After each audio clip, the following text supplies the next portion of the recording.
নমস্কার বন্ধুরা, আজকে আমি যে গল্পটি পড়ব তার নাম কি বিভ্রাট। লেখিকা কাজী নাসরিন। পিকনিক তো অনেক করেছি, কিন্তু পিকনিক শব্দটির সঙ্গে যখন কোনো পরিচয় ছিল না, সেই সময়কার একটা পিকনিকের কথা খুব মনে পড়ছে। তখন আমার বয়স 9 কি 10 বছর। সমবয়সী সঙ্গী সাথীরা মিলে আমাদের বাগানের পেয়ারা গাছের তলায় চড়ুই ভাতির আয়োজন চলছে। মাটির গর্ত খুঁড়ে ইট পেতে তৈরি হয়েছে উনুন, আর গাছের শুকনো ডালপালা হয়েছে জ্বালানি। আমার মায়ের কাছ থেকে হাঁড়ি কড়াইও আনা হয়েছে। প্রত্যেকে নিজেদের বাড়ি থেকে চাল ডাল সবজি তেল নুন ইত্যাদি নিয়ে এসে রান্নার তোড়জোড় চলছে। এমন সময়ে একজন গোটা ডিমগুলো ধুতে গিয়ে এমন চাপ দিল যে 2টো ডিম ভেঙে একাকার অবস্থা। সবাই ওকে বলতে লাগলো, যা তোর বাড়ি থেকে আরও 2টো ডিম নিয়ে আয়। সে তো ভয়ে আর বাড়ি যেতেই চায় না।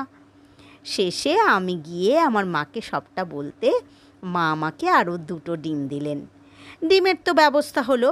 এবার আমি পোলাও রান্না করব। বাড়িতে দেখেছি পোলাও হলুদ রঙের হয়।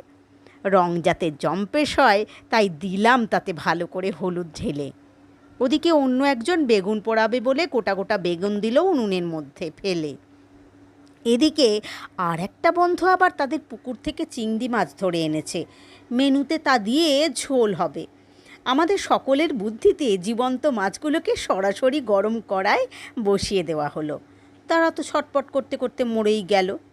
এই ঘটনাটা আজও মনে পড়লে খুব খারাপ লাগে। ডাল তো ভালো করে সেদ্ধই হলো না, সে এক পিকনিক বটে। যাই হোক, কোনো মতে এত কিছু রান্না তো শেষ হলো। এবার কলা পাতা কেটে সেটা পেতে গাছতলায় বসে মনের আনন্দে সেই তীব্র হলুদ গন্ধের ভাত, আধ সেদ্ধ ডাল, প্রায় কাঠ কয়লা হয়ে যাওয়া পোড়া বেগুন, আধ সেদ্ধ ডিম, আধ কাঁচা খোলা সমেত চিংড়ির ঝোল ইত্যাদি চেটে চেটে খেলাম। তারপর তো বড় হয়েছি, রান্নাবান্না শিখেছি বিস্তর। কিন্তু সেদিনের সেই অখাদ্য খাবারগুলো নির্ভেজাল নিষ্পাপ সরল তৃপ্তি সহকারে খাবার কথা কখনো আমরা ভুলতে পারবো না। বড় বয়সের পিকনিকে এমন মজা কখনো পাইনি। সত্যি কি অসাধারণ গল্পটি লিখেছেন কাজী নাসরিন। আজকে আপনাদের এই গল্পটি শোনালাম। আপনাদের কেমন লাগলো অবশ্যই আমাকে জানাবেন।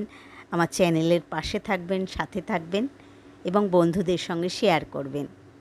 নমস্কার।